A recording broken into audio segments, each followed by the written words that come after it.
জয়গুরু, সুপ্রভাত। হরি ওম। ওম অখণ্ড সংহিতা বা অখণ্ড মণ্ডলেশ্বর শ্রী শ্রীমৎ স্বামী স্বরূপানন্দ পরমহংসদেবের অমৃতময় উপদেশবাণী, নবম খণ্ড। ভবিষ্যৎ ভাবিয়া কাজ করো। নানা বিষয়ে সদুপদেশ দিয়া পরিশেষে শ্রী শ্রী বাবামুনি বলিলেন, সদুপদেশ আর কত দিব? একটি উপদেশ পালন করিলেই জীবনটাকে কাজের মতো করে গড়তে পারবে। সেই উপদেশটি হচ্ছে এই যে, ভবিষ্যৎ ভেবে কাজ করো।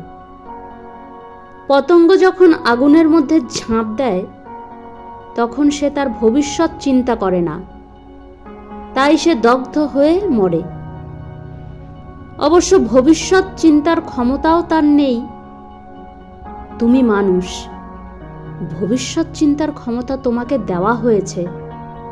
তোমার পক্ষে ভবিষ্যৎ চিন্তা না করে কাজ করার মতো নির্বুদ্ধিতার কাজ আর কিছু নেই।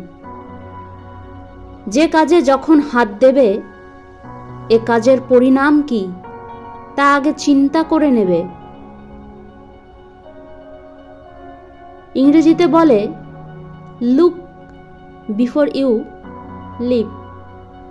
লাভ দিবার আগে দেখে নিও যে কোথায় গিয়ে পড়বে।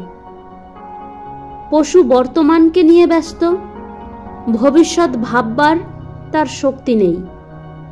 মানুষ ভবিষ্যৎ ভেবে কাজ করতে পারে, সেই শক্তি ভগবান তোমাদের দিয়েছেন।